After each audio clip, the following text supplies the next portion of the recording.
කොනිචිවා. ඉතින් මම අද ඔයාලට ගොඩාක් වැදගත් වෙන වීඩියෝ එකක් අරගෙන තමයි ආවේ. ඒ තමයි ජපානයේ මේ දවස්වල තියෙන අලුත්ම තත්ත්වය මොකක්ද කියලයි ඔයාලත් එක්ක ෂෙයා කරගන්න ආවේ. ඉතින් මම ඉතාමත්ම කෙටියෙන් ජපානයේ තුල මේ දවස්වල තියෙන තත්ත්වය මොකක්ද කියලා ඔයාලට පොඩ්ඩක් පැහැදිලි කරලා දෙන්නම්. දැන් අර කලින් වගේ ජපානය තුලට යනකොට භාෂාව නොදැන ජපානයට යාම ගැටලුවක් බවට පත් වෙලා තියෙනවා. ඒ කියන්නේ පළවෙනිම කාරණාව තමයි ඔයා ජපානයට යනවා නම් අනිවාර්යයෙන්ම ජපන් භාෂාව පිළිබඳ දැනුමක් තියෙන්න ඕනේ. ඒ කියන්නේ ඔයා යන ශ්‍රේෂ්ඨයට අදාළව ඒ අදාළ ජපන් භාෂා මට්ටම් සම්පූර්ණ කරලා තියෙන්න ඕනි සහ කතන හැකියාව හෝ යම් තාක් දුරට තියෙන්න ඕනි ජපානය තුලට යනවා නම්. ඒ වගේම දෙවැනි කාරණාව තමයි දැන් ජපානයට යනවා නම් ඔයාලට අමාරුවේ වැටෙන්නේ නැති වෙන්න ජපන් සංස්කෘතිය පිළිබඳ හොඳ අවබෝධයක් ඇති කරගෙන ජපානය තුලට යන එක ඉතාමත්ම වැදගත් දෙයක් බවට පත් වෙලා තියෙනවා. ඒකට හේතුව ජපානය කියන්නේ ලංකාවේ සංස්කෘතියත් එක්ක බලනකොට ටිකක් වෙනස්. අපේ සංස්කෘතියට වඩා වෙනස්. ඒ කියන්නේ පිරිසුදුකම පිළිවෙල ඒ වගේ දේවල් ගොඩක් ජපන් සංස්කෘතිය තුල තියෙනවා. ඉතින් අපි ওই දේවල් නොදැන ජපන් ජාතිකයන්ගේ ක්‍රියාපටිපාටි ක්‍රියාපිළිවෙල ඒ දේවල් නොදැන ජපානයේ තුලට ගියහම ඔන්න ඔය දේවල් වලට අනුගත වෙන්න බැරුව ඉතාමත් ගැටලු සහගත තත්ත්වයන්ට මුහුණ දෙන්න වෙනවා. ඒ නිසා ජපන් භාෂාව වගේම ජපන් සංස්කෘතිය පිළිබඳවත් හොඳ දැනුමක් ඇති කරගෙන ජපානයට යාම මේ වෙන විට ඉතාමත්ම වැදගත් අත්‍යවශ්‍යම තත්ත්වයක් බවට පත් වෙලා තියෙනවා.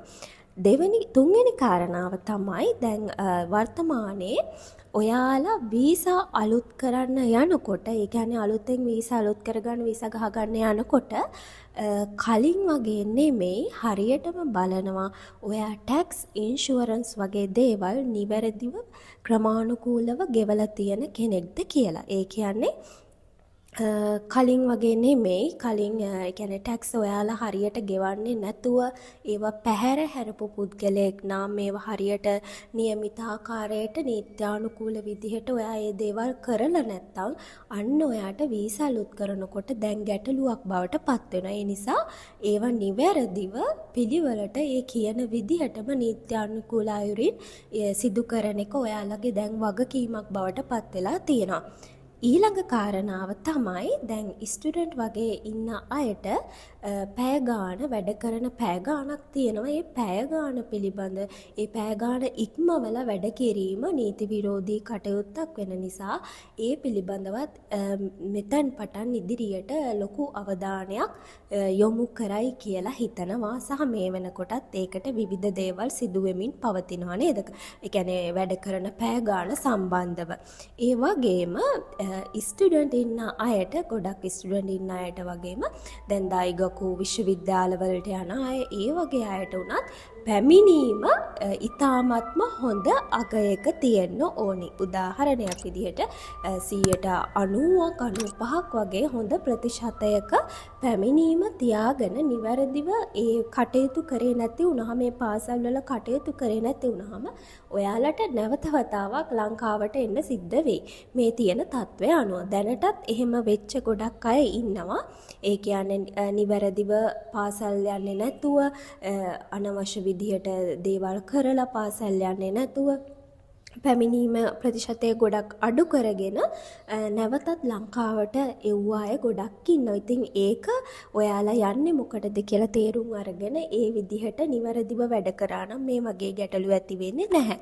ඊළඟට ජපානය තුල ඉන්න ඔයා විවිධ වංචනික ක්‍රියා, අපි කියන්නේ හොර වැඩ වංචනික ක්‍රියාවලට යොමු වෙන්නේ නැතුව නිවැරදිව ජපානය තුල ජීවත් වෙන්න ඕනි.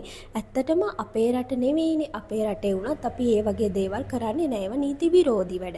ඒ වගේම තමයි ජපානයේත් මේ වංචනික ක්‍රියා, හොර වැඩ, ඒ වගේ දේවල් කියන්නේ සිදු කරාම නීතිමය පැත්ත ගොඩක් දුරට තදින් බලපාන්න ඉඩ තියෙනවා.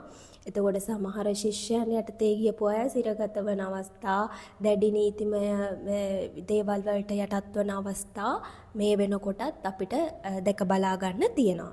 ඒ වගේම තමන් දැන් යම්කිසි වීසා එකක් යටතේ ජපානයට යනවා නම් ඒ ඉදිරිපත් කරන ලිය කියවිලි වල නිවැරදිභාවය සත්‍යභාවය ඉතාමත්ම හොඳින් මෙතෙන් පටන් බලන්න ජපානයේ තීරණය කළා තියෙනවා. උදාහරණයක් විදිහට ගොඩක් අර ඩිග්‍රී සර්ටිෆිකට් උපාධි සහතික අව්‍යාජ ව්‍යාජ උපාධි සහතික හදලා කියන්නේ බොරු උපාධි සහතික නිර්මාණය කරලා ජපානයේ රැකියාව අවස්ථා සඳහා ගියන බොහෝ දෙනෙක් ඒ කියන්නේ ගොඩක් ගැටලුකාරී තත්ත්වයන්ට මුහුණ දෙනවා. අන්නේ වගේ ව්‍යාජ නීත්‍යානුකූල නොවන ලිපි ලේඛන ඉදිරිපත් කරලා ජපානයට යන අයට විවිධ නීතිමය ක්‍රියාමාර්ගවලට යටත් වෙන්න සිද්ධ වෙනවා. ඉතින් ඔන්න ඔය දේවල් තමයි ප්‍රධාන වශයෙන් ජපානය තුළ මේ වෙනකොට ඇති වෙලා තියෙන්නේ. හැබැයි මතක තියාගන්න